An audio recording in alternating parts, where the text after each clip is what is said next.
Baiklah, pembicara yang ketiga, Dr. Gancar C. Premananto, Head of Magister Management Faculty of Economics and Business Erlangga University. Kalau kita sudah akrab dengan FEB UNER, nah ini pasti juga sosok yang satu ini sudah sangat-sangat dikenal di sana. Pak Gancar, Ya, semangat Pak Gancar. alhamdulillah masih Baiklah. semangat. Masih semangat Pak Ganjar. Kalau tadi Pak Tri Raharjo dan juga Pak Teddy Chen sudah memberikan ulasan-ulasannya, sharingnya sudah disampaikan. Nah, sekarang versi dari Pak Ganjar nih. Monggo silakan Pak Ganjar. Baik, jadi kesimpulan dari Pak Tri dan Pak Teddy tadi intinya sama seperti lagu Badai Pasti Berlalu. Ya insya Allah bagaimanapun semua ujian UTS, UAS saja pasti akan berlalu. Jadi ujian ini nanti juga akan berlalu. Oke, berkaitan dengan tema yang kita diskusikan bersama. Jadi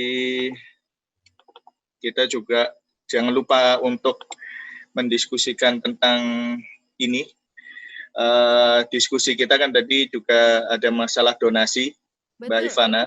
Jadi saya mengingatkan aja ini adalah rencana kita bersama untuk penanggulangan COVID-19 ini. Saya kira yang paling diperlukan kan adalah pembuatan antivirus. Sama kalau kita lihat film-film zombie gitu kan, pasti yang dicari kuncinya adalah bagaimana antivirusnya.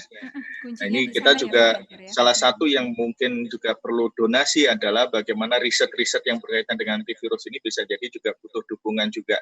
Ini kita mencoba masuk ke area yang mungkin agak dilupakan juga karena kita fokus kepada beberapa hal lain termasuk untuk penyediaan APD, kemudian obat-obatan dan sebagainya.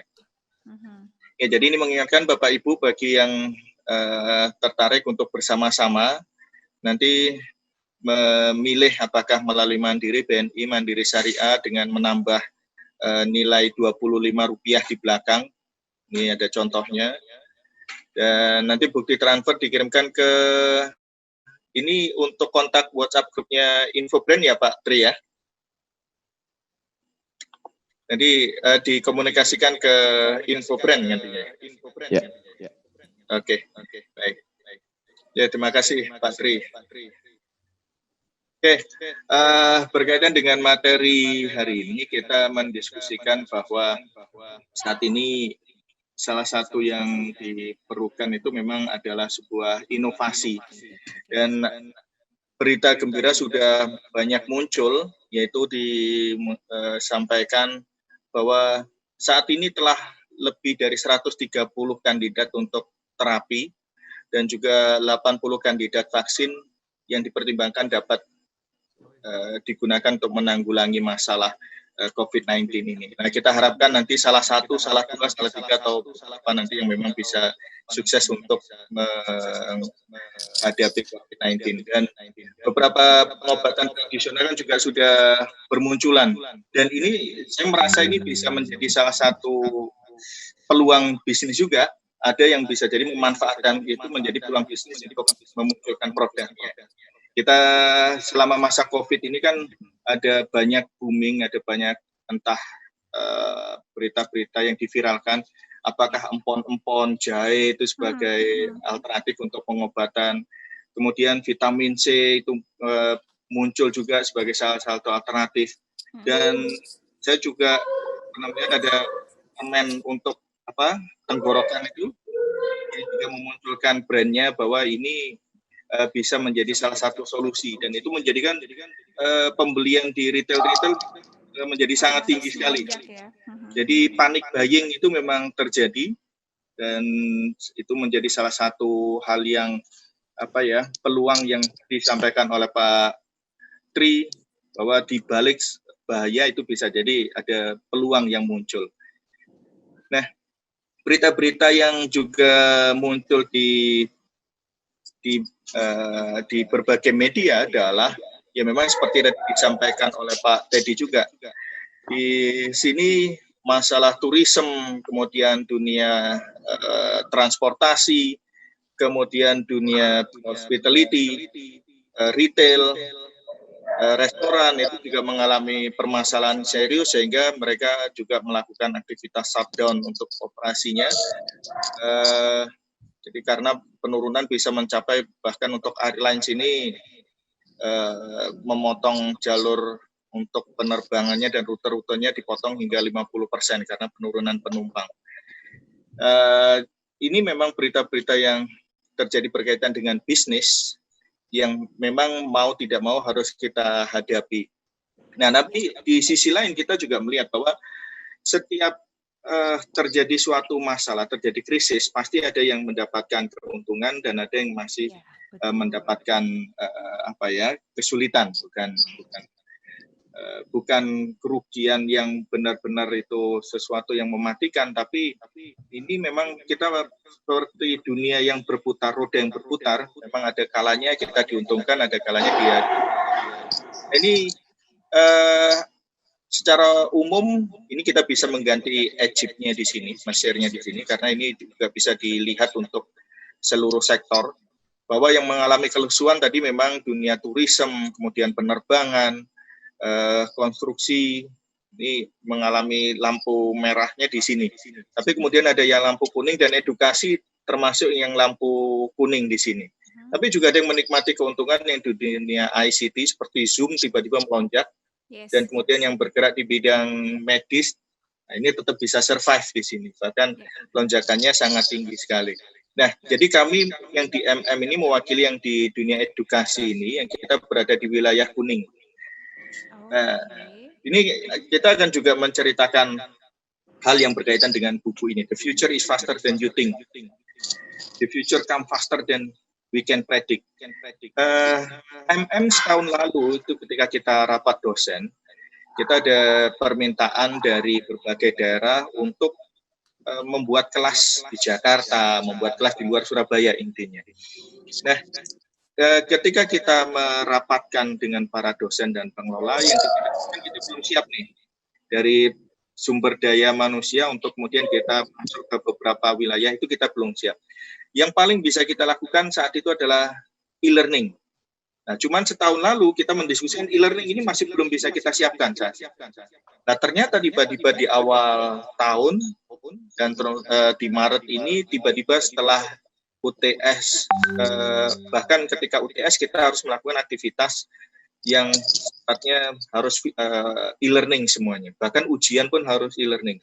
Jadi saya bayangkan dulu masih setahun lagi kita bisa MM itu membuka kelas e-learning, tapi ternyata semester ini pun kita dipaksa harus masuk ke kelas e-learning itu.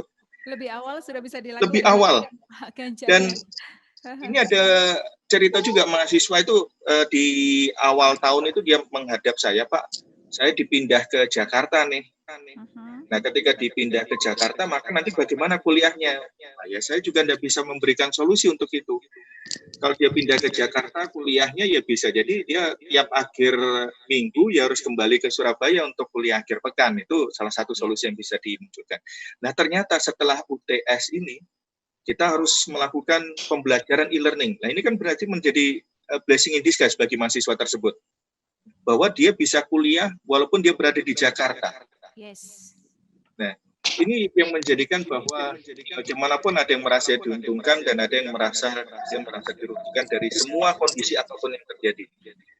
Nah, saat ini kita menghadapi era COVID ini, maka ini guyonannya bisa jadi ini mungkin karena Didi Kempot ini yang menjadikan dunia ambiar seperti ini kita.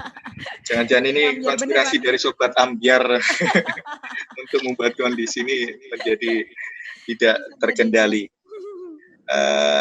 Dan beberapa kasus juga TVRI bisa jadi kita jarang mungkin yang melihat TVRI. Sekarang tapi dengan adanya COVID wajib Pak setiap hari TVRI sekolah di sana. Ya, betul. Ini kan menjadi bahwa kalau kita bisa melihat tadi seperti yang sampaikan Pak Tri, ada peluang nih dari bisnis apapun. Tadi Pak Teddy menceritakan dari bisnis manufacturing dan saya dari bisnis dunia pendidikan. Itu memang dunia pendidikan mau tidak mau harus melakukan aktivitas untuk e-learning juga. Nah, pada dasarnya apa yang terjadi ini adalah tergantung dari peran leadernya. Jadi, now is a time for leaders to think about what type of leader ketika menghadapi krisis, peran leader lah yang kemudian penting untuk terlihat.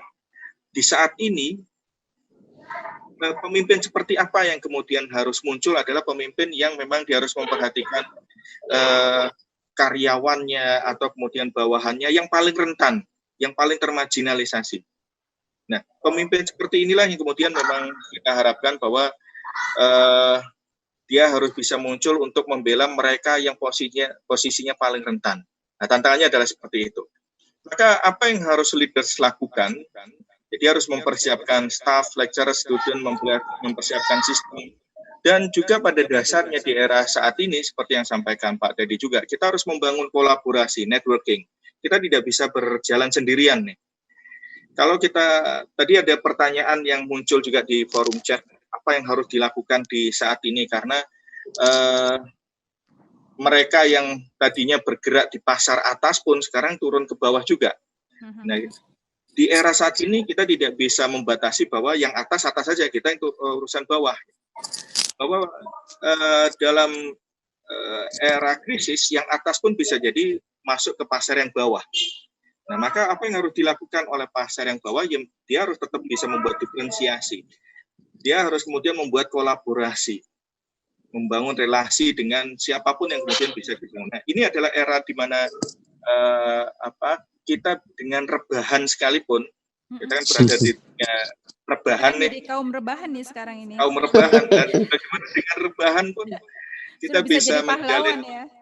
Nah, dengan rebahan kita menjadi pahlawan. Nah, sekarang bagaimana kita bisa menjadi pahlawan bagi keluarga dalam bisnis kita juga, bahwa dengan genggaman tangan kita itu kita juga bisa mengelola bisnis, kita bisa berkolaborasi. Nah, itu adalah menjadi tantangannya.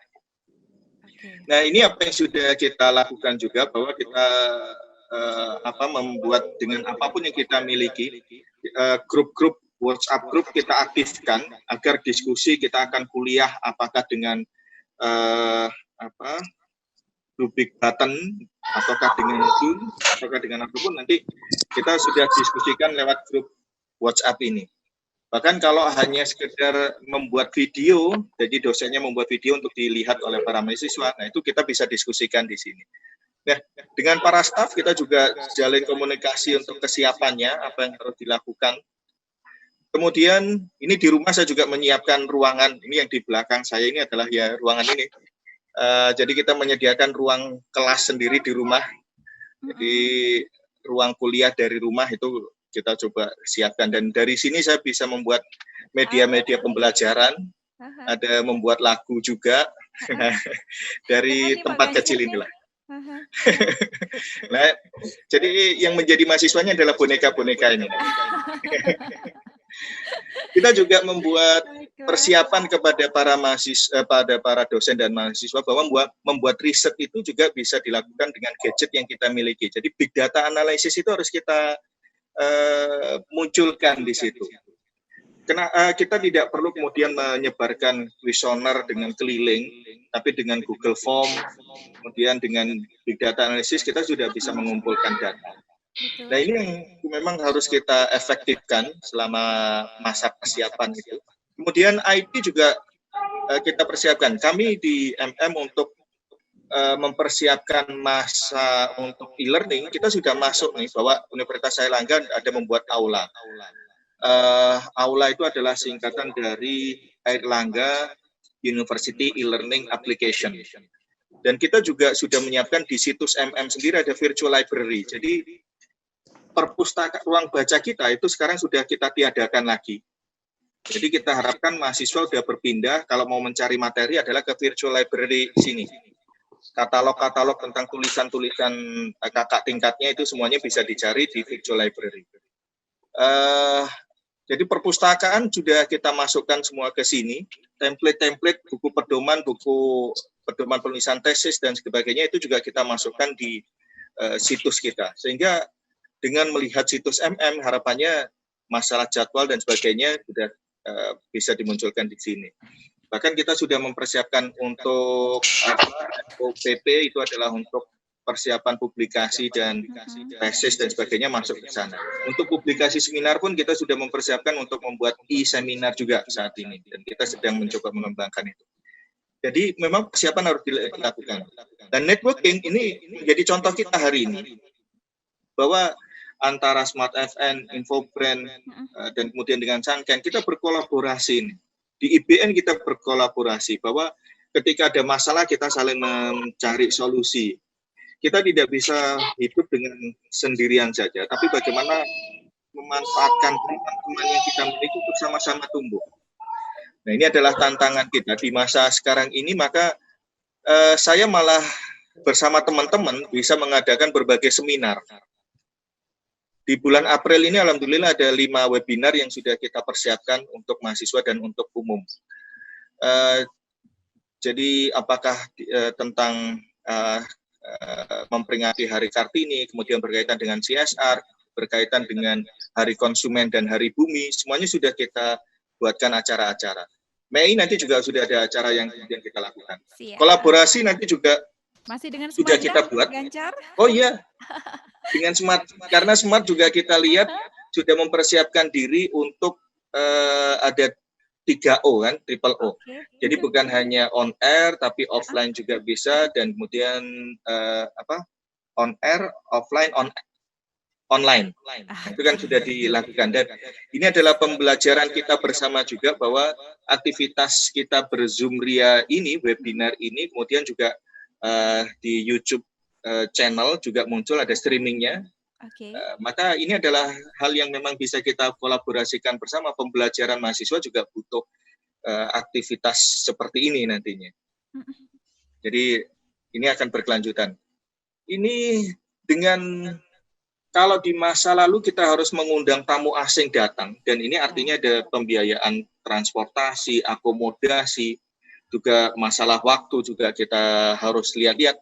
Nah, dengan adanya webinar ini, kita bisa kuliah dari Nederland kepada mahasiswa kita. Di sana pagi hari, di kita jam 10. Nah, itu bisa kita adakan. Nah, ini adalah peluang-peluang yang memang harus kita munculkan dari aspek kolaborasi ini. Dan ini di masa WFH, alhamdulillah saya bisa membuat beberapa aktivitas, yaitu mengkaitkan antara ilmu pemasaran dengan lagu-lagu nih, Mbak Ivana. Ya, jadi belajar pemasaran dari lagunya Ariel, menghapus jejakmu, itu saya kaitkan dengan bagaimana menghadapi customer. Lagunya James Taylor juga saya masukkan, bahkan lagu Yelangkai Competition juga kita boleh masukkan. Kasih contoh sedikit dong Pak Gancar, boleh nggak?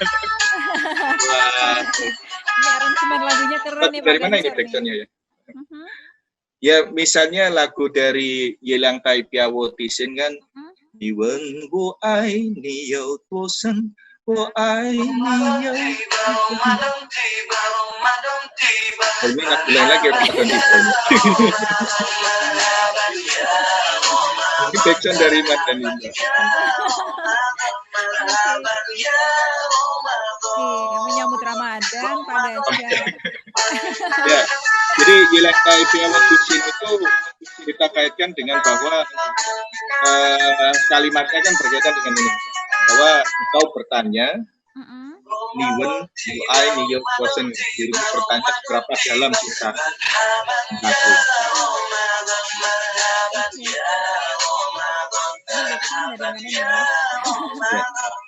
Nah, ini gimana? Baik. Jadi intinya kita harus mengukur seberapa dalam loyalitas konsumen kepada produk kita. Jadi Niwen Wo Ai Ni Yo Tuosen, seberapa dalam rasa cinta konsumen kepada diri kita, itu harus selalu kita ukur. Itu salah satunya yang pernah saya buat. Nah, jadi intinya adalah bahwa saya yakin yang hadir hari ini adalah juga leader di dunianya masing-masing, maka ini adalah tantangan bagi kita untuk menangkap masalah opportunity ini, how good we are as a leader. Dan ini sudah saya munculkan di Infobrand juga di UPI ini, tentang pentingnya visioner leader untuk mencapai brand yang champion. Jadi tantangan kita adalah menjadi leader yang memang visioner, yang punya wisdom, peduli kepada mereka yang paling termarginalisasi dengan kondisi saat ini. Bagaimana dukungan kita terhadap mereka yang tidak mampu untuk survive, nah itu adalah tantangan bagi kita. Maka saya mengutip Brian Tracy, the true test of leadership is how well you function in a crisis. Maka krisis ini adalah tantangan bagi kita untuk memunculkan apakah kita memang menjadi leader yang baik atau tidak. Terakhir saya tunjukkan juga pentingnya masalah risk management juga, bahwa bagaimanapun masalah teknologi itu nanti ada masalah privacy yang juga nantinya menjadi salah satu risk management yang harus kita tangani juga. Masalah Zoom kan juga muncul berita-berita bahwa ini masalah privacy nih yang nanti akan bisa, bahwa data-data kita nanti akan bisa diambil dan seterusnya. Saya kira bukan masalah Zoom saja, semua aplikasi ada kerawanan untuk diambil informasinya. Dapat dibaca, karena kita memang dengan sukarela menyediakan informasi yang ada pada gadget kita untuk diambil. Kalau tidak sukarela, kalau kita tidak accept, maka kan ya kita tidak akan bisa menjalankan aktivitas untuk online itu. Nah, jadi itu adalah memang pilihan harus kita buat, maka bisa jadi untuk risk manajemennya, untuk aktivitas-aktivitas Zoom seperti ini, maka harus bebas dari data-data yang kira-kira rahasia. Jadi bisa jadi jangan menggunakan smartphone, HP pribadi untuk aktivitas bernetworking ria seperti ini. Itu mungkin saran bagi saya untuk masalah risk management. Baik, jadi ini closingnya. Fear yang kita hadapi saat ini adalah akronim dari Face, Everything, and Rise. Maka tantangan kita sebagai pemimpin bukan hidup pada comfort zone dan fear zone ini, bahwa rasa takut ini adalah ujian kita agar kita keluar dari comfort zone. Manusia tidak diciptakan untuk berada di dalam comfort zone. Kita sebagai pemimpin harus bisa mengarahkan pada learning zone dan growth zone. Jadi ini adalah peran kita, maka tadi krisis itu adalah dihadirkan untuk melihat apakah kita menjadi pemimpin yang baik atau tidak untuk pertumbuhan di masa depan. Itu saja dari saya untuk pembuka, Mbak Ivana. Baik, terima kasih Pak Gancar, luar biasa sekali. Tadi kita sudah mendengarkan paparan dari masing-masing pembicara ya, Smart Listeners dan juga teman-teman yang bergabung di webinar ini, dari Pak Tri Raharjo, kemudian Pak Teddy dan juga Pak Gancar. Nah, sekarang